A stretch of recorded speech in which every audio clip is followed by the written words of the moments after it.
زہرا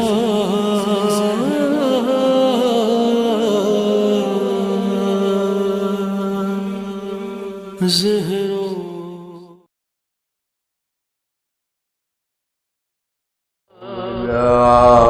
السميع العليم من الشيطان اللعين الرجيم. بسم الله الرحمن الرحيم. الحمد لله رب العالمين، والصلاة والسلام على سيدنا وشفيعنا بالقاسم محمد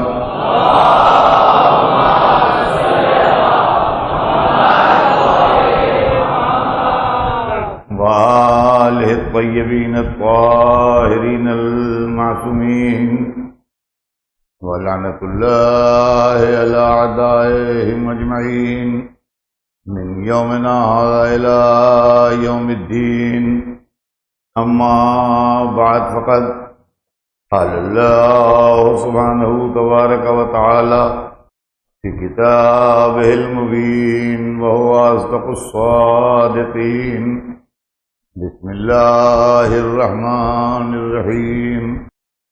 والعصر إن الإنسان لفي خسر إلا الذين آمنوا وعملوا الصالحات وتواصوا بالحق وتواصوا بالصبر. صلوات بھیجیں.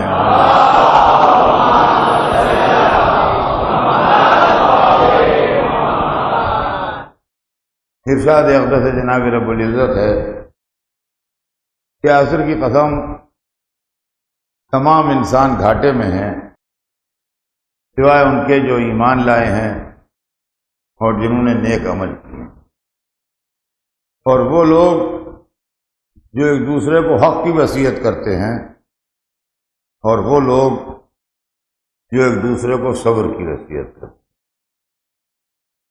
عزیزان محترم، سلسلہ بیان ذہن عالی میں ہوگا. میں نے انسان اور انسانیت کے موضوع پر مسلسل آپ کے سامنے تقریریں کی. آج میں آپ کو قرآن کی ایک آواز انسان کے سلسلے میں سنانا چاہتا ہوں. قرآن ارشاد فرما رہا ہے کہ هل أتى على الإنسان حين من الدهر لم يكن شيئا مذكورا. یہ سورہ دہر کی پہلی آیت ہے بسم اللہ الرحمن الرحیم کے بعد، جس کو سورہ دہر بھی کہتے ہیں اور سورہ انسان بھی کہتے ہیں. اور اس سورہ کی خاص بات یہ ہے کہ یہ پورا سورہ مدح اہل بیت میں نازل ہوا. یہ اس کی پہلی آیت ہے کہ والعصر، کہ هل أتى على الإنسان حين من الدهر لم يكن شيئا مذكورا. کیا انسان پر کوئی زمانہ ایسا بھی آیا ہے کہ وہ قابل ذکر نہ ہو؟ آپ آیت کے تیور دیکھیے، آیت کا انداز دیکھیے. اس کے بعد دوسری آیت بھی ہے، اور دوسری آیت میں اللہ فرماتا ہے کہ انا خلقنا الانسان من نطفۃ امشاج نبتلیہ فجعلناہ سمیعا بصیرا. ہم نے انسان کو چند قطرات سے پیدا کیا اور ان کو سمجھ بوجھ والا بنا دیا. یہ صرف وہی کہہ سکتا ہے، کوئی دوسرا نہیں کہہ سکتا. ہم نے انسان کو پیدا کیا. کس طرح پیدا کیا وہ پروسیجر بھی بتایا، کہ اس طرح پیدا کیا. اور کیا کیا ہم نے؟ فجعلناہ سمیعا بصیرا. ہم نے اس کو سمجھ بوجھ والا، سننے والا، سمیع کہتے سننے والے کو اور بصیر کہتے دیکھنے والے کو. خدا قرآن میں انسان کے لیے لفظ سمیع و بصیر استعمال کر رہا ہے. قرآن کھول کے دیکھ لیجئے، یہاں رکھا ہوا ہے. اور کئی جگہ خدا نے قرآن میں اپنے لیے بھی سمیع و بصیر استعمال کیا ہے. تو اس کا مطلب کچھ صفتیں ایسی ہیں جو اللہ کے لیے بھی بولی جاتی ہیں اور بندوں کے لیے بھی بولی جاتی ہیں. ان سے نہ شرک ہوتا ہے نہ کفر ہوتا ہے.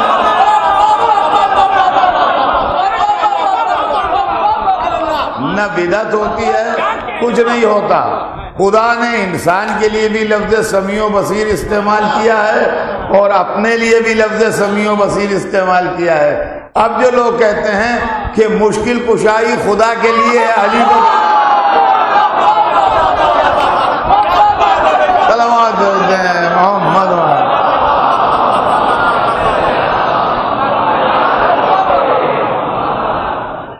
سمجھے آپ؟ ہم نے انسان کو یوں خلق کیا اور اس کو سمجھ بوجھ والا بنا دیا۔ تو پہلی آیت جس کے اندر اللہ سوال کر رہا ہے، کوشچن مارک لگا ہوا ہے، هل أتى على الإنسان حين من الدهر لم يكن شيئا مذكورا، کیا انسان پر کوئی زمانہ ایسا بھی گزرا ہے کہ وہ کوئی قابل ذکر شے نہ ہو؟ جہاں جہاں میری آواز جا رہی ہے پوری توجہ سے سنیے گا۔ سوال جو ہوتا ہے، کوشچن، اس کا ایک اصول ہے، اور اصول یہ ہے کہ جب چھوٹا بڑے سے سوال کرتا ہے، جب بیٹا باپ سے کچھ پوچھتا ہے، جب شاگرد استاد سے کچھ پوچھتا ہے، تو یہ فرض کیا جاتا ہے کہ اپنے معلومات میں اضافے کے لیے پوچھ رہا ہے۔ اس کو نہیں معلوم ہے، یہ پوچھ رہا ہے۔ اور کبھی کبھی بڑا چھوٹے سے سوال کرتا ہے، استاد شاگرد سے پوچھتا ہے، باپ بیٹے سے کوئی بات پوچھتا ہے، تو اس وقت یہ فرض کیا جاتا ہے کہ معلومات کا امتحان لے رہا ہے کہ یہ بات جانتا ہے کہ نہیں جانتا ہے۔ یہاں سوال کرنے والا اللہ ہے اور ہم سے پوچھا جا رہا ہے، تو معاذ اللہ یہ تو کہا نہیں جا سکتا کہ اللہ کو یہ بات معلوم نہیں تھی، وہ بندوں سے پوچھ رہا تھا بھائی تم ہی بتا دو۔ تو اس کا مطلب یہ ہے کہ اس کے اندر بہت ڈیپتھ ہے، بہت گہرائی ہے، کوئی معاملہ ایسا چکر ہے کہ اللہ پوچھ رہا ہے یہ نکتہ جانتے ہو کہ نہیں؟ انسان پر کوئی زمانہ ایسا گزرا ہے کہ وہ قابل ذکر نہ ہو؟ دوسرا فلسفہ سوال کا یہ ہے عزیزان گرامی کہ سوال طالب علم کے اسٹینڈرڈ کے مطابق ہو۔ لڑکا آپ کا 8ویں میں پڑھتا ہے، میتھمیٹکس لیے ہوئے ہے، سوال وہ دے دیا گیا جو MSc فائنل میں میتھمیٹکس میں آتا ہے، بیچارہ کیا جواب دے؟ کاپی شادی چھوڑ کے چلا آیا، آپ نے اسے اٹھا کے فیل کر دیا، یہ فیل نہیں ہوا، آپ کا کوشچن غلط تھا۔ MSc فائنل والے لڑکے کا سوال آپ نے 8ویں درجے کے لڑکے کو دے دیا، اس کے اسٹینڈرڈ کے مطابق نہیں ہے، لہذا یہ فیل نہیں ہوا۔ اور 8ویں درجے کے لڑکے سے جو میتھمیٹکس کا سوال ہوتا ہے وہ MSc فائنل کے پرچے میں دے دیا، اس نے سب کر دیا کھٹا کھٹ، 100 میں 100 مل گئے، اس کو گولڈ میڈل بھی مل گیا۔ تو یہ گولڈ میڈل واپس لیجئے، MSc کی ڈگری واپس لیجئے، یہ MSc نہیں ہے، یہ ایگزام کینسل کیجئے، اس لیے کہ اس کا اسٹینڈرڈ بہت بلو تھا جس کے سامنے یہ سوال آئے ہیں۔ انسان جیسے ذہین مخلوق سے یہ سوال کہ یہ بتاؤ کہ کوئی زمانہ تم پر ایسا گزرا ہے کہ تم قابل ذکر نہ تھے؟ معبود، یہ ہمارے اسٹینڈرڈ سے بہت نیچے کا سوال ہے۔ ہم یوں دیکھتے ہیں ماضی میں تو قابل ذکر نہ تھے، فیوچر میں مستقبل میں دیکھتے ہیں تو قابل ذکر نہیں ہے۔ ہم تو جتنی بات ہے اس کے آگے تک بتا دیں گے۔ اس کا مطلب یہ ہے کہ اس کے اندر پیچیدگی ہے، کوئی اس کے اندر کوئی پیچیدگی ہے۔ عزیزان گرامی توجہ چاہتا ہوں، بیان اپنے اختتام کی منزل پر ہے۔ انسان اللہ نے 2 طرح کے بنائے ہیں اس دنیا میں، توجہ سنیے گا جہاں جہاں آواز جا رہی ہے۔ انسان اللہ نے اس دنیا میں 2 طرح کے بنائے ہیں، ایک سیکھنے والا، ایک سکھانے والا، ایک پڑھنے والا، ایک پڑھانے والا، ایک تعلیم دینے والا، ایک تعلیم لینے والا، ایک جنت میں بلانے والا، ایک جنت میں جانے والا۔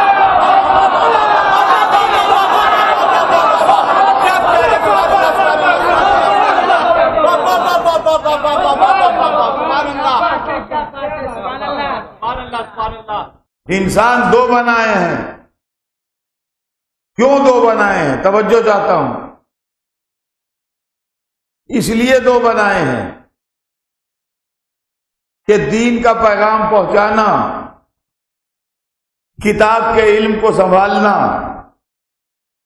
انسانیت و شرافت کے بوجھ کو اٹھانا، کائنات کی ہدایت کرنا، زمانے کے طوفانوں سے متاثر نہ ہونا، دنیا کے انقلابات کے اندر بہہ نہ جانا، یہ مٹی کے بنے ہوئے انسان کے بس کی بات نہیں ہے۔ یہ مٹی کے بنے ہوئے انسان کے بس کی بات نہیں ہے۔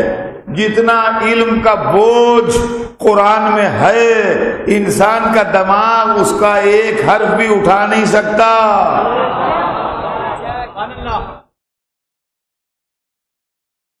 نہیں اٹھا سکتا۔ بڑا پیارا حال بنا ہوا ہے، یہ بڑا پرانا 150 برس پرانا حال ہے۔ آپ ہر سال آتے ہیں، بیٹھتے ہیں، اس میں اچھا لگتا ہے۔ لیکن اگر مسجد کے ٹرسٹی یہ چاہیں کہ اس کے اوپر 200 مالے کی بلڈنگ بنا دیں،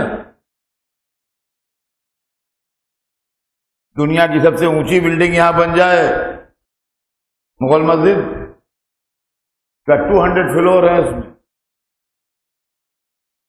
تو بن تو سکتی ہے۔ ٹیکنیکلی انجینئر سے پوچھئے، وہ کہتے ہیں بن تو سکتی ہے، مگر اس کے لیے فاؤنڈیشن سے چلنا پڑے گا، گراؤنڈ زیرو سے، یہ ہال ڈیمالش کر دینا پڑے گا۔ میں نے کہا ہم تو اسی میں بنائیں گے۔ کیا اس حال میں اتنی طاقت نہیں ہے کہ 200 مالے کا بوجھ برداشت کر سکے؟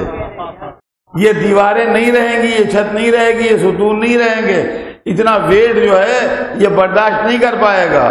تو جب مٹی کی بنی ہوئی بلڈنگ مٹی ہی کا بوجھ نہیں برداشت کر سکتی،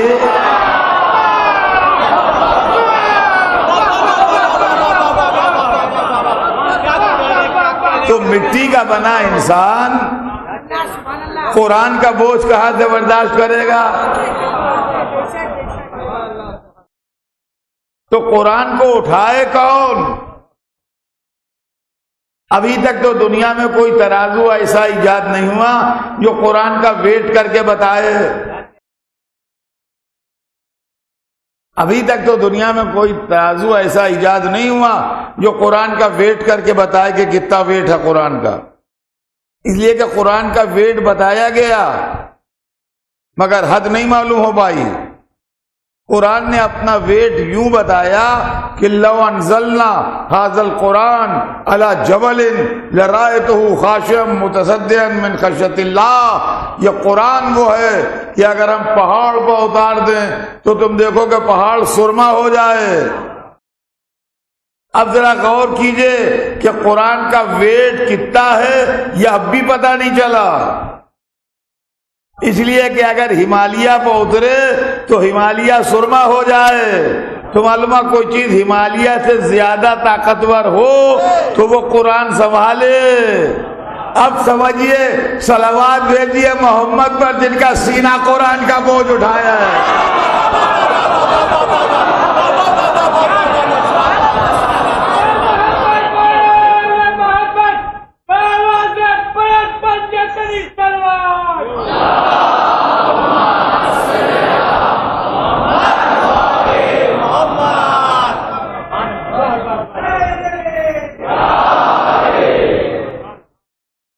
تو اللہ نے انسان دو بنائے،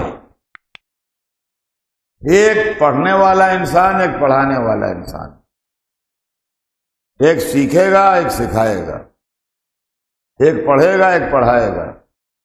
پڑھنے والے جتنے ہیں وہ مٹی سے بنائے گئے، اور پڑھانے والے جتنے ہیں وہ نور سے بنائے گئے۔ چنانچہ سرکار دو عالم نے فرمایا کہ اول ما خلق اللہ نوری، سب سے پہلے خدا نے میرا نور خلق کیا۔ تو محمد بنے نور سے، آدم بنے مٹی سے، محمد بنے نور سے، آدم بنے مٹی سے۔ تو کیا اکیلے محمد ہی نور سے بنے؟ نہیں، ایک کو اور کہا کہ انا وعلی من نور واحد۔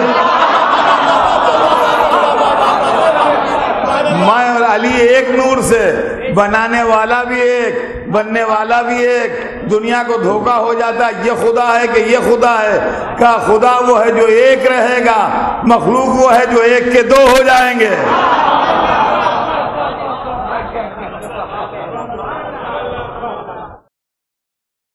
اور عزیزان گرامی، اللہ نے سرکار دو عالم کو نور سے بنایا، علی مرتضیٰ کو نور سے بنایا، پنجتن کو نور سے بنایا، ہم کو آپ کو مٹی سے بنایا۔ آدم مٹی سے بنے تھے، ہم سب نسل آدم میں ہیں، لہذا ہم مٹی کے پتلے ہیں، وہ نور کے پتلے تھے۔ ہمارے دادا آدم ہیں، جن کے لیے قرآن نے کہا کہ ہم نے ان کو کھنکھنی مٹی سے بنایا۔ ایک پرانا نکتہ میں اسی مسجد میں اسی مجلس میں پڑھ چکا ہوں، لیکن اگر شاعر کو اپنا شعر ریپیٹ کرنے کی اجازت ہے تو میں اپنا پرانا 4-5 برس پہلے کوئی نکتہ اگر ریپیٹ کر دوں تو کوئی برائی ہے؟ یہ میں اس لیے کہہ رہا ہوں کہ ہر آدمی ہوشیار ہو جائے کہ اللہ نے محمد کو نور سے بنایا، آدم کو مٹی سے بنایا۔ ہم آدم کے بیٹے ہیں اس لیے مٹی سے بنے ہیں، اور حسن و حسین نور کے بیٹے تھے، لہذا اب حسن و حسین کا مقابلہ کوئی نہ کرے۔ یہاں ابتدا مٹی ہے، وہاں ابتدا نور ہے۔ صلوات بھیج دیں محمد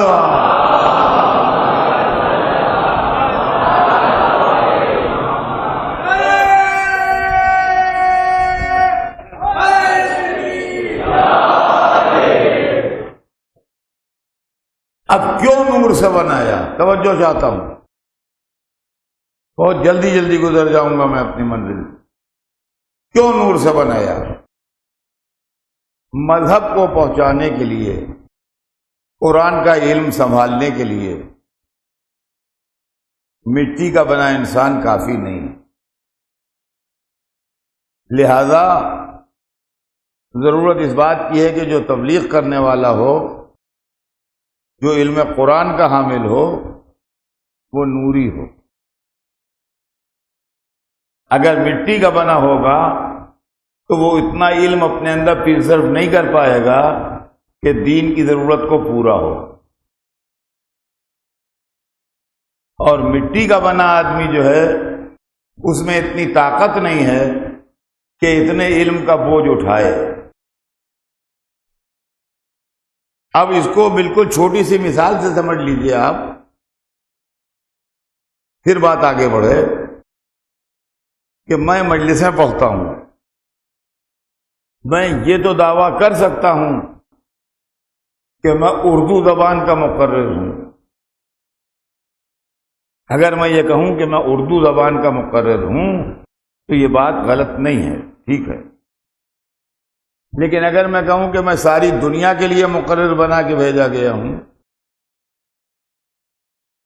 تو چینی کہیں گے آج کے ہمارے یہاں اپنے جوہر دکھائیے، جاپانی کہیں گے ہمارے یہاں آن کی تقریر کیجئے، فرانسیسی کہیں گے ہمارے یہاں آن کی تقریر کیجئے، جرمنی والے بلائیں گے ہمارے یہاں آن کی تقریر کیجئے، رشین کہیں گے ہمارے یہاں آن کی تقریر کیجئے، افریقن کہیں گے ہمارے یہاں آن کی تقریر کیجئے۔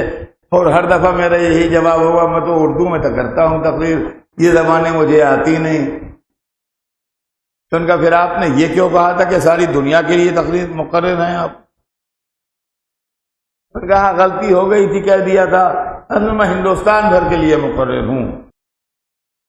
اب ساری دنیا سے سمٹ کے ہندوستان میں آ گئے، تو مہاراشٹر سے آواز آئی یہاں آن کے بولیے، گجرات سے آواز آئی یہاں آ کے بولیے، تمل سے آواز آئی یہاں آ کے بولیے، تیلگو سے آواز آئی یہاں آ کے بولیے، کناڑا سے آواز آئی یہاں آ کے بولیے۔ ان کا نہیں میں تو اردو بولتا ہوں۔ تو آ گئے نا سمٹ کے اپنی حد میں۔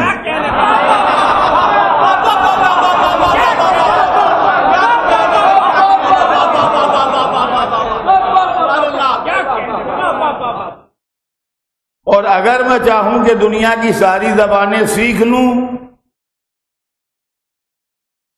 ہر جگہ تقریر کروں، تو ایک سروے کے مطابق گلوب کے اوپر 7,000 لینگویجز اور لہجے ہیں۔ تو 1 سال تو ایک زبان کو دوں تو 7,000 برس کی زندگی ہو تو میں ساری زبانیں سیکھوں، اور جب زبانیں سیکھ کے اٹھوں اور دعویٰ کروں کہ اب میں دنیا کی ہر زبان میں تقریر کر سکتا ہوں، تو دنیا ہنسے یہ بڈھا پاگل ہو گیا ہے، جو آج سے 7,000 برس پہلے بولی جاتی تھی اس کو وہ زبانیں آتی ہیں، آج کی نہیں آتی۔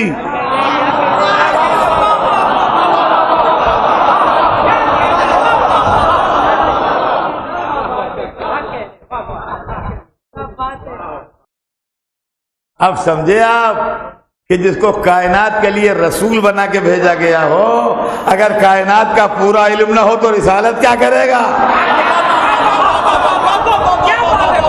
صلوات بھیج دیں محمد۔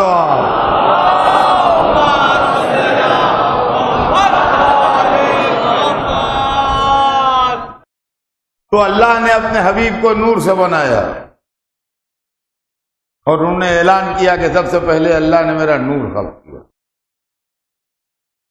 اور اس نور کے 2 ٹکڑے کیے تو رسول و علی بنے، اور پھر اس کو 5 ٹکڑوں میں بانٹا تو 55 بنے، اور پھر 14 ٹکڑوں میں بانٹا تو 14 معصوم بنے۔ اور یہ بات نہ جوش عقیدت ہے، نہ غلو ہے، نہ یہ بات ہے کہ بھئی ہر ایک کے دل کی بات ہے وہ یوں سوچتے ہوں گے، نہیں، گائیڈ لائن ہمیں قرآن نے دی ہے، قرآن نے ہمیں گائیڈ لائن دی ہے کہ رسول اللہ نوری ہیں۔ اب سنیے جہاں جہاں آواز جا رہی ہے، قرآن نے ہمیں گائیڈ لائن دی ہے کہ رسول اللہ نوری ہیں۔ قرآن میں یہ ایک آیت ہے کہ یا ایھا النبی وکیف اذا جئنا من کل امۃ بشہید وجئنا بک علی ہؤلاء شہیدا۔ یہ قرآن کی آیت میں نے پڑھی آپ کے سامنے۔ وکیف اذا جئنا من کل امۃ بشہید وجئنا بک علی ہؤلاء شہیدا۔ اے ہمارے حبیب، اس وقت آپ کی کیا شان ہوگی، اس وقت آپ کا کیا مرتبہ ہوگا اور کیا جلالت ہوگی جب تمام امتوں کے پیغمبر اپنی اپنی امتوں پر گواہ بن کے آئیں گے۔ اس وقت، کس وقت؟ جب تمام امتوں کے پیغمبر اپنی اپنی امتیں لیے ہوئے ان پر گواہ بنے ہوئے آئیں گے۔ وَجِئْنَا بِكَ عَلَىٰ هَؤُلَاءِ شَهِيدًا، اور ہم آپ کو ان پیغمبروں پر گواہ بنا کے لائیں گے۔ پیغمبری کہاں سے شروع ہو رہی ہے؟ حضرت آدم سے، اور رسول کے پہلے کے پیغمبر آخری کون ہیں؟ جناب عیسیٰ۔ تو حضرت آدم سے لے کے حضرت عیسیٰ تک کے پیغمبر آ رہے ہیں، اپنے اپنے گروہ ساتھ لا رہے ہیں قیامت کے دن، اور ان کی نیکی و بدی پر، ان کے خیر و شر پر، ان کے ایمان و کفر پر گواہی دے رہے ہیں۔ جب گواہیاں مکمل ہو گئیں تو پیغمبر سب ایک طرف جا کے تشریف فرما ہو گئے۔ اب اللہ نے اپنے حبیب کو بھیجا، اور حبیب نے آ کے پیغمبروں کے اخلاص عمل پر گواہی دی۔ عزیزان گرامی، تاریخ تو یہ کہتی ہے کہ جناب عیسیٰ کے کافی عرصے بعد حضور پیدا ہوئے،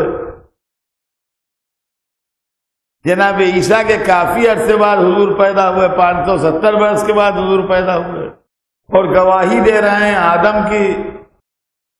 تو اگر حضور کا وجود نوری نہیں تھا تو یہ گواہی کیسی؟ یہ گواہی کیسی آپ مجھے بتائیے؟ اس لیے کہ گواہ کو تو آنکھوں دیکھا ہونا چاہیے۔ اب اگر کوئی کہے کہ اطہر صاحب آپ 58 برس سے مغل مسجد میں پڑھ رہے ہیں، کل آن کے گواہی دیجیے گا عدالت میں کہ مغل مسجد آپ کے سامنے بنی، تو اس مسجد کے بننے کو 150 سال ہو گئے، میں 150 سال کا نہیں ہوں، تو مسجد بنی ضرور ہے مگر میرے سامنے نہیں بنی، میں گواہی نہیں دے سکتا کہ میرے سامنے بنی ہے۔ گواہ کو آنکھوں دیکھا ہونا چاہیے۔ کہا آپ گواہی دیجئے کہ تاج محل آپ کے سامنے بنا، کہ تاج محل دیکھا ہے ہم نے، مگر تاج محل ہمارے سامنے بنا نہیں ہے۔ تو عزیزان گرامی، اگر حضور آدم کے پہلے سے موجود نہیں تھے تو گواہی کیسی؟ اور تھے تو کیسے تھے؟ پیدا تو ہوئے بعد میں، تنہ کامل الفیل میں، کیا عالم نور میں تھے؟ اچھا، تو اس کونے پر عالم نور میں ہیں۔ اب آئیے یہ کونا جو قیامت سے ملا ہوا ہے رسول کے بعد کا، اس کے لیے بھی آیت سن لیجئے۔ ارشاد ہو رہا ہے وَكَذَلِكَ جَعَلْنَاكُمْ أُمَّةً وَسَطًا لِتَكُونُوا شُهَدَاءَ عَلَى النَّاسِ وَيَكُونَ الرَّسُولُ عَلَيْكُمْ شَهِيدًا، اور اسی طریقے سے ہم نے تمہیں درمیانی گروہ قرار دیا کہ تم انسانوں پر گواہ بنو اور رسول تم پر گواہ بنے۔ مفسرین کہتے ہیں کہ امت وسط سے مراد امت محمدی ہے جو قیامت تک رہے گی۔ ہمارے علماء کہتے ہیں امت وسط سے مراد 12 امام ہیں جو سلسلہ امامت قیامت تک رہے گا۔ بہرحال امت ہو یا امام ہو، سلسلہ قیامت تک رہے گا۔ اللہ رسول سے کہتا ہے ہم نے آپ کو ان پر گواہ بنایا۔ اگر آج رسول ہیں نہیں تو گواہ کیسے؟ ہیں نہیں تو گواہ کیسے؟ اب میری سمجھ میں نہیں آتا کہ میں فیصلہ کیا کروں۔ اللہ کہتا ہے وہ گواہ ہیں، امت کہتی ہے وہ مر گئے، یا محمد نہ کہو۔ یہ تو رسول کی بات ہو گئی کہ وہ نوری ہیں، تو کیا رسول کے بعد کوئی اور نوری نہیں ہے؟ اب سنیے، سب پر گواہ رسول ہے، پیغمبروں پر رسول گواہ، امت وسط پر رسول گواہ، رسول پر بھی کوئی گواہ ہے؟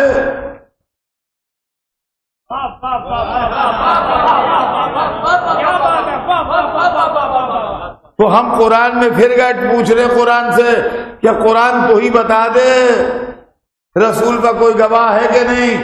تو قرآن بولا کہ آیت نکال لو، قل کفی باللہ شہیدا بینی و بینکم ومن عندہ علم الکتاب، یہ رسول کہہ دیجئے کہ میری گواہی کے لیے اللہ کافی ہے اور وہ جس کے پاس پوری کتاب کا علم ہے۔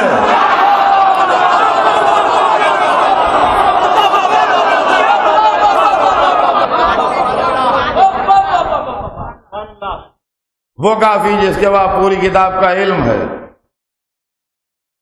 یہ کہے کے لیے رسالت محمد پر گواہ ہیں۔ کون؟ 2 ہستیاں، ایک اللہ اور ایک کوئی بہت عالم آدمی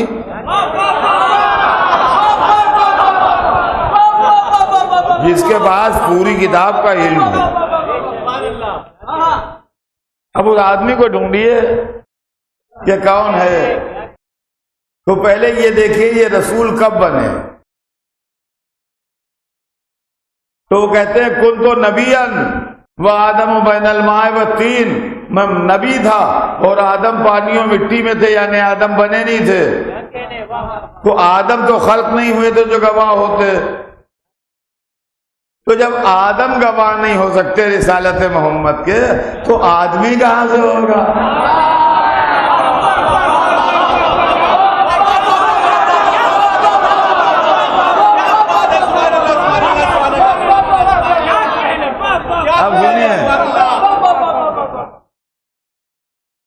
پر کوئی صاحب تھے ضرور، قرآن نے نام نہیں لیا ہے، صفت بتائی ہے کہ ان کے پاس پوری کتاب کا علم ہے۔ پوری کتاب کی شان کیا ہے؟ پوری کتاب کی شان کیا ہے؟ پوری کتاب کی شان کتاب کے اندر یہ لکھی ہوئی ہے کہ لا رد ولا یابس الا فی کتاب مبین، دنیا کا کوئی خشک و تر ایسا نہیں ہے جو کتاب مبین میں نہ ہو۔ یہ پوری کتاب کی شان ہے، اور گواہ وہ صاحب ہیں جو پوری کتاب کے عالم ہیں۔ کہیں یہ وہی تو نہیں ہے جو کل ممبر میں بیٹھے سلونی کہہ رہے تھے؟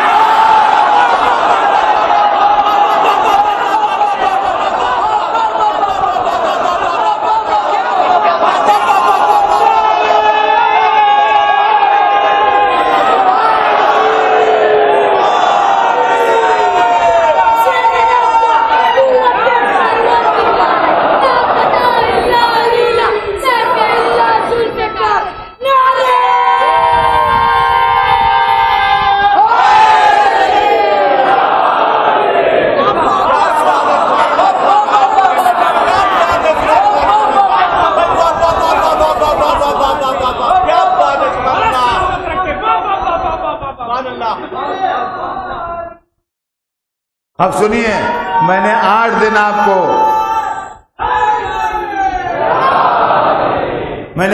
آپ کو مٹی کے بنے انسان کی کہانی سنائی، آج نور کے بنے انسان کی کہانی سنیے، جس کے بعد علم کتاب ہے۔ اللہ تو اکیلا کافی تھا گواہی کے لیے، خواہ نے ایک کو اور شامل کیا۔ اب یہ تو اللہ کی مصلحت اللہ ہی جانے کہ اس نے اپنی گواہی میں ایک کو اور شامل کر لیا۔ تو جب رسالت کی گواہی میں اللہ نے ایک کو شامل کر لیا تو اکیلا قرآن کیسے کافی ہو جائے گا؟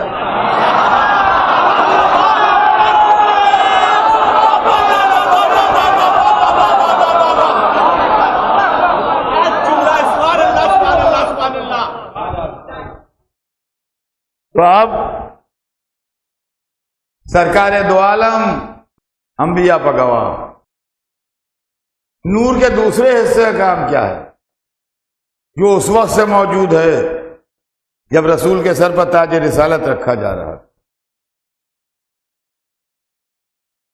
بڑا مشہور واقعہ ہے اور میں کئی دفعہ پڑھ چکا ہوں، میں اشارہ کر رہا ہوں کہ رسول بیٹھے تھے، سلمان بیٹھے تھے اور مولا علی بیٹھے تھے، اور عرب کا میوہ کھجور خاص نوش کر رہے تھے۔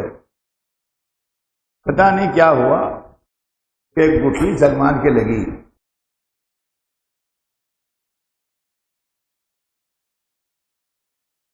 یہ ہمارے ہندوستان میں بھی رواج ہے، آپس میں دوست جب بیٹھ کے آم کھاتے تو کبھی کبھی گٹھلیاں چل جاتی ہیں،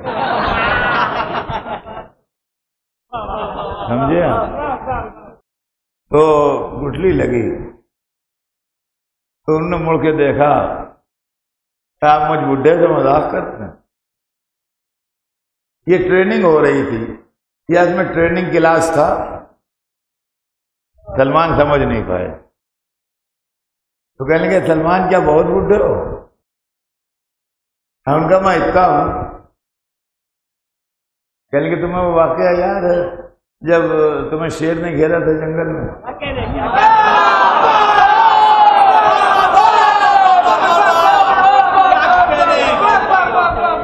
کہا جی ہاں جی ہاں جی ہاں یاد تو ہے، مگر آپ کو کس نے بتایا؟ آپ کو کس نے بتایا؟ کہا کہ اور جب اس آدمی نے شیر کو، ایک آدمی آ گیا تھا، اس نے شیر کو بھگا دیا۔ ارے جی ہاں صحیح، بالکل صحیح، بالکل صحیح، ایک آدمی آیا تھا، اس نے بھگا دیا شیر کو۔ تو کہنے لگے جب تمہاری جان بچ گئی، تمہارے دم میں دم آیا، تو وہاں جنگل تھا، پھول کھلے ہوئے تھے کچھ، تم نے پھولوں کو جمع کر کے گلدستہ بنایا ہے، اور اس آدمی کے پاس آئے، کہنے لگے کہ جی میرے پاس کچھ ہے نہیں اس وقت جو میں آپ کو تحفہ دوں، غریب کا تحفہ یہی پھولوں کا ایک گلدستہ ہے، یہ ایکسیپٹ کر لیجئے آپ۔ تو اس آدمی نے وہ گلدستہ تم سے لے لیا۔ بالکل بالکل یہی ہوا، ارے یہی ہوا، لیکن یہ تو میرے اور خدا کے سوا کسی کو معلوم ہی نہیں، یا اس آدمی کو معلوم ہے اور کسی کو نہیں معلوم۔ تو ایک دفعہ ہوا میں ہاتھ ڈالا تو گلدستہ نکلا۔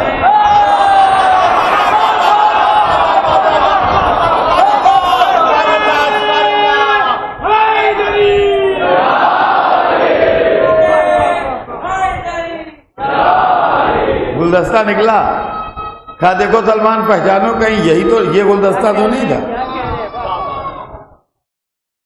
اب تو چکر کھا یہ کیا ہے، اور اب اگر علی بازو نہ تھام لیں تو نہ جانے کیا ہو۔ تعلیم تو دے دی لیکن اب علم کے رویلے میں بہ نہ جائیں، یہ سنبھالو انہیں۔ کہا سلمان گھبراؤ نہیں، ہر نبی کی مدد میں نے چھپ کے کی ہے، محمد کی مدد کے لیے اعلان ہے۔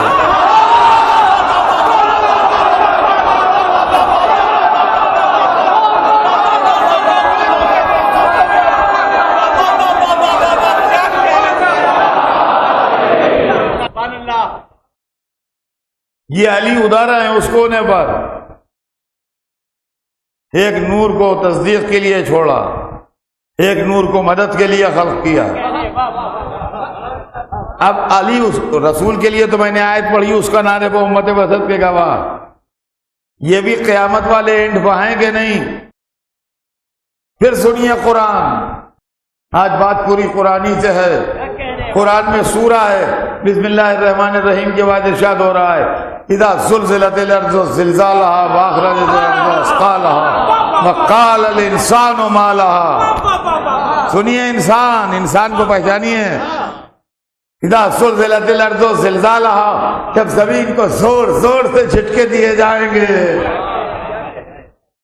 اذا زلزلت الارض زلزالها فاخرجت الارض اثقالها، زمین کے کلیجے میں جو کچھ ہے وہ نکال کے باہر اگل دے گی، اپنا سارا بوجھ نکال کے پھینک دے گی۔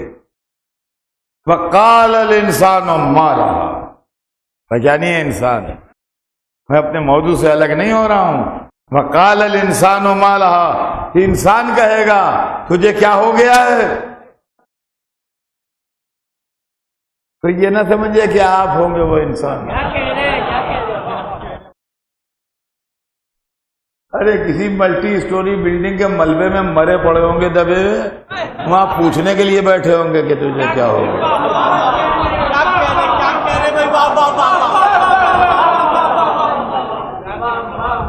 یقین مانیے ذرا سا زمین کو جھٹکا لگتا ہے ہوش آواز بگڑ جاتے ہیں۔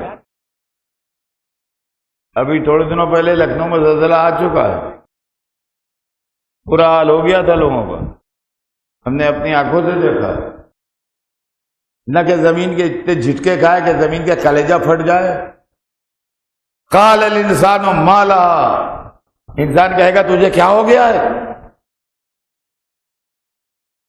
جیسے کوئی شہسوار اپنے گھوڑے کو ڈانٹ رہا ہو، اچھل کود کرنے لگے۔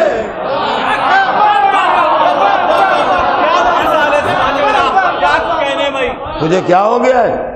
قال الانسان ما لها یومئذ تحدث اخبارها بأن ربك اوحى لها، وہ دن جس دن زمین اپنی خبریں بیان کرے گی۔ معلومہ کوئی معمولی آدمی نہیں پوچھ رہا ہے، کوئی وی آئی پی پوچھ رہا ہے،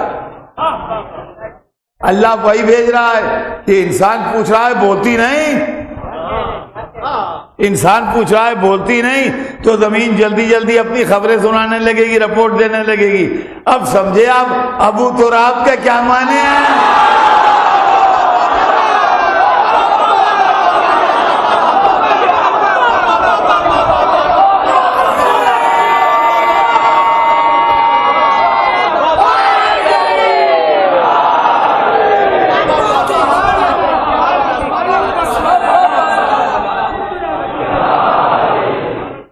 اچھا ہاں، تو اب سنیے کہ کیا مسئلہ کیا ہے۔ مسئلہ یہ ہے میاں کہ انسان کی ہدایت کے لیے مٹی کا بنا انسان کافی نہیں تھا، لہذا اللہ نے انسان دوسرے قسم کا بنایا نور، اور محمد و آل محمد علیہ السلام کو دو وجود عطا کیے۔ دیکھیے میں یہ نہیں کہہ رہا ہوں، میرے جملے بدل نہ دیجیے گا بعد میں کہ انہوں نے خود سے دو وجود حاصل کر لیے، نہیں، جو خدا خالق ہے اسی نے ان کو دو وجود دیے، دو وجود دیے۔ ایک وجود ظاہری جس کے اندر وہ ہماری طرح انسان دکھائی دیتے ہیں، اور ایک وجود حقیقی جس کے اندر وہ نور ہیں۔ وجود ظاہری اس لیے دیا کہ ہم کو اجنبیت نہ محسوس ہو، ہم الگ تھلگ نہ رہیں، ہم ان کو اپنے ہی سے قریب سمجھیں اور ان کے قریب جائیں۔ اور وجود نوری اس لیے دیا کہ جو کام ان کے ذمے ہے، جو مقصد ان کے ذمے ہے، وہ پورا ہوتا رہے اور اس کے اندر کسی قسم کی کوئی کمی نہ ہونے پائے۔ اس کی دنیا میں دوسری مثال جو ہے اہل بیت کے علاوہ، محمد و آل محمد کے علاوہ ایک اور مثال ہے دنیا میں، اس کا نام ہے قرآن پاک۔ قرآن پاک کو بھی اللہ نے دو وجود دیے ہیں۔ ایک وجود ظاہری ہے جس کے اندر وہ بشکل کتاب آپ کے یہاں الماریوں میں رکھا ہے، اور بچے بھی اس کو اٹھا لیتے ہیں، بوڑھا بھی اس کو پڑھتے ہیں، عورتیں بھی اس کو اٹھا لیتی ہیں، کوئی مسئلہ نہیں ہے۔ یہ قرآن کا وجود ظاہری ہے جو کاغذوں پر لکھا ہوا ہے، کتاب کی شکل میں ہے، ہمارے گھروں میں الماریوں میں رکھا ہوا ہے۔ اور ایک قرآن کا وجود نوری ہے۔ وہ وجود نوری وہ ہے کہ اگر ہمالیہ پر اتر آئے تو ہمالیہ سرما ہو جائے۔ وجود ظاہری ہماری الماری نہیں توڑ رہا ہے جس میں کئی قرآن رکھے ہیں، اور وجود نوری اس کا جو ہے وہ ہمالیہ کے وہ اٹھے گا نہیں۔ تو جس طریقے سے قرآن کے دو وجود ہیں، ایک ظاہری ہے کہ ہم اس کو پڑھ سکیں، اس سے فائدہ اٹھا سکیں، وہ قرآن کا وجود ظاہری ہے، اور ایک قرآن کا وجود ہے۔ بالکل اسی طرح محمد والے محمد کا ایک وجود ظاہری ہے اور ایک وجود نور۔ بس عزیزان گرامی، زندگی رہی تو بقیہ کل عرض کروں گا، اور پھر چلتے چلتے عرض کر دوں کہ کل کی مجلس تاخیر سے شروع ہوگی، اس لیے کہ اب وقت تمام ہو گیا، اور آج نویں رات فاطمہ زہرا کو پرسا دے دی۔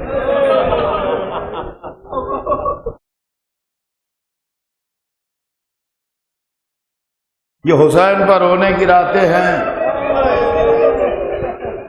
یہ معصوم عالم کو پرسا دینے کی راتیں ہیں۔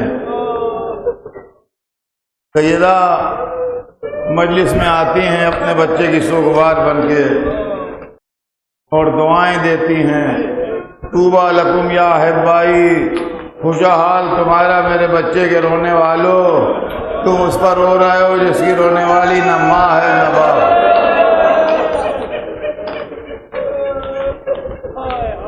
آپ جب سے محرم کا چاند ہوا ہے، جب سے مسلسل پرسے میں مشغول ہیں، دوستوں کا پرسہ دیا، عزیزوں کا پرسہ دیا، دل کے ٹکڑوں کا پرسہ دیا، پرسوں سیدہ کے یتیم پوتے قاسم کا پرسہ دیا،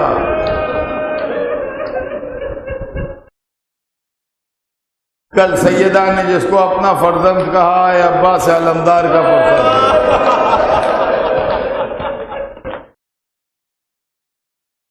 آج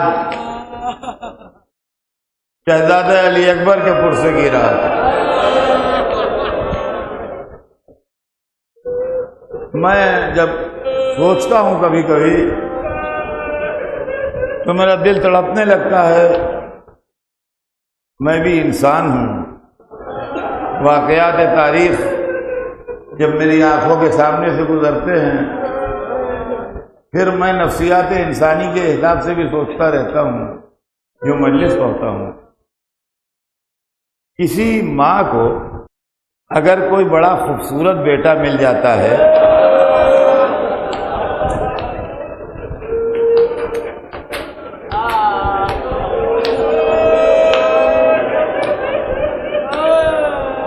کہ جہاں لے کے گئی شادی میں، بیاہ میں، غمی میں، اجتماع میں، کسی پروگرام میں، جس نے دیکھا کہا تمہارا بچہ بہت پیارا ہے، ارے بڑا پیارا ہے، ارے بڑا حسین ہے، ارے اللہ سلامت رکھے، بڑا پیارا بچہ ہے۔ تو عزیزان گرامی، ماں نظر تو اتارتی ہے، دعائیں تو مانگتی ہے، مگر ایک طرح کی خوشی محسوس کرتی ہے کہ اللہ نے مجھے یہ پیارا بچہ دیا ہے۔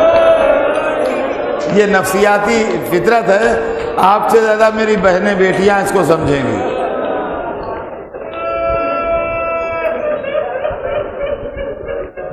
آپ سوچئے، کبھی بی بی لیلا کے نفسیات پر غور کیجئے۔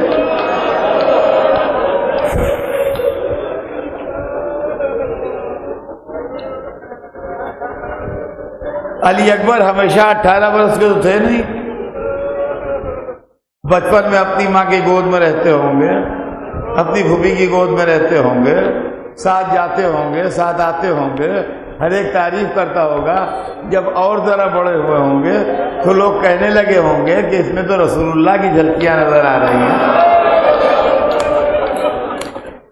یہ آنکھیں تو بالکل رسول اللہ کی آنکھوں جیسی ہیں، یہ چہرہ تو رسول اللہ کے چہرے سے ملتا جلتا ہے، یہ بلند پیشانی تو رسول اللہ کی پیشانی جیسی ہے۔ آپ سوچئے ماں کیسی خوش ہوتی ہوگی اور کیا محسوس کرتی ہوگی۔ سوچئے جب لیلا کی کمائی اجڑی ہوگی،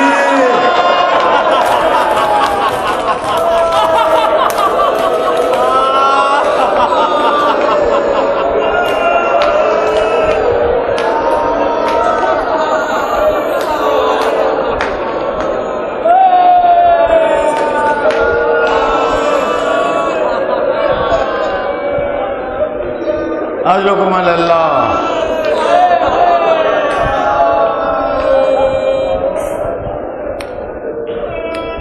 جزاکم ربکم.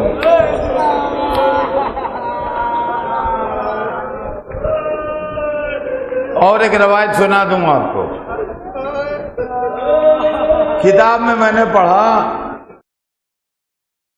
کہ حضرت عباس علیہ السلام، آپ نے برابر مجلسوں میں سنا ہوگا کہ حضرت عباس علیہ السلام بلند قامت جوان تھے. قامت مبارک جو تھا وہ بلند تھا. روایت میں ہے کہ 34 برس کے چچا کے ساتھ جب 18 برس کا بھتیجا چلتا تھا تو چچا کے شانے سے شانہ ملتا تھا.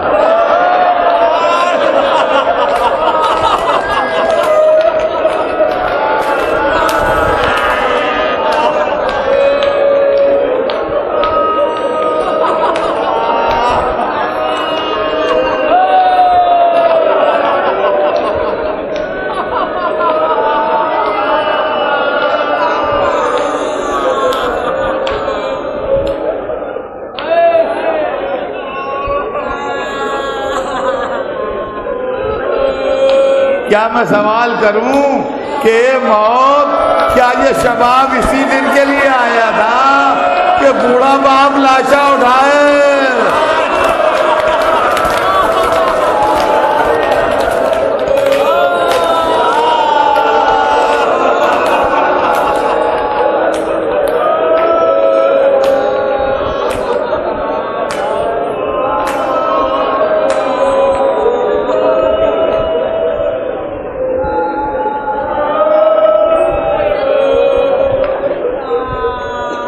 عاشور کا سویرا ہوا، دشمن کے لشکر کی تیاری مکمل ہوئی. حسین کا چھوٹا سا لشکر سب باندھ کے کھڑا ہوا. روایت بتاتی ہے کہ جب دونوں لشکر آمنے سامنے آ گئے تو حسین نے علی اکبر کو دیکھا، کہا تقدم یا ولدی، میرے بیٹے آگے بڑھ. سب سے پہلی اجازت علی اکبر کو ملی. علماء نے لکھا اسی لیے علی اکبر اول شہید کہلاتے ہیں کہ سب سے پہلے اجازت ان کو ملی. اصحاب باوفا نے گلے پر تلواریں رکھ لی. کہا ہماری زندگی میں علی اکبر جائیں گے؟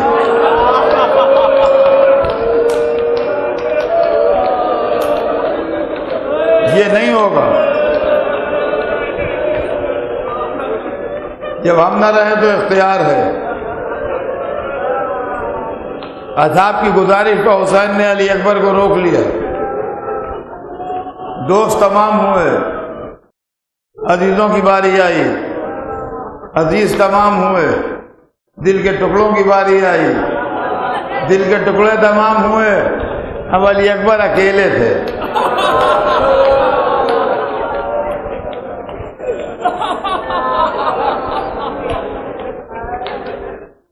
کہا بابا اب اجازت دے دیجیے. منع نہیں فرمایا. ایک جملہ کہا خیمے میں جا کے اہل حرم سے رخصت ہو. لیجیے شہزادہ خیمے میں گیا. مجھے نہیں معلوم ماں سے کیا باتیں ہوئیں، مجھے نہیں معلوم پھوپھی کو کیا کہہ کے راضی کیا، مجھے نہیں معلوم چچا کی سوگوار بہن سے کیا گفتگو ہوئی.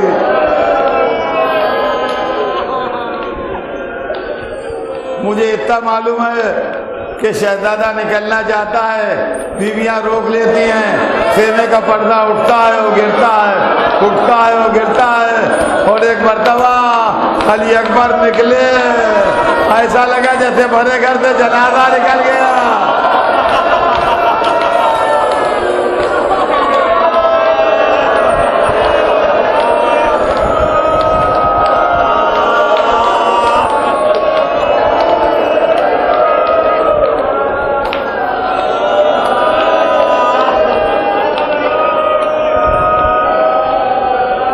قیامت کا جہاد کیا۔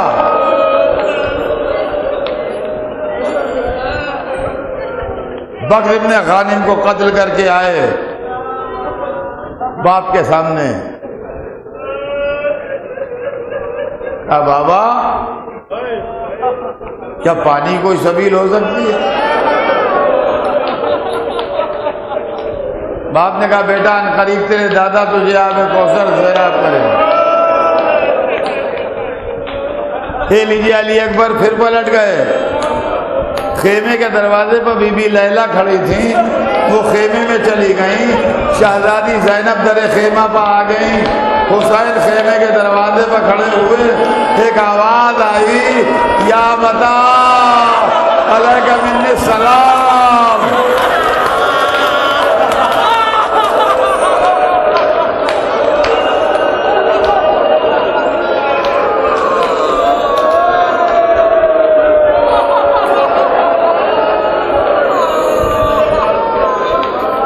عزیز و حسین اکیلے تھے، علی اکبر کے لاشے پر چلے، بیٹے کو زندہ پایا، کہا بابا میرے دادا آ گئے، ہاتھ میں جامِ کوثر لیے ہیں۔ کہ لیجیے حسین نے ایک ہاتھ زمین پر ٹیکا، ایک ہاتھ سے برچھی نکالی، علی اکبر کا دم نکل گیا۔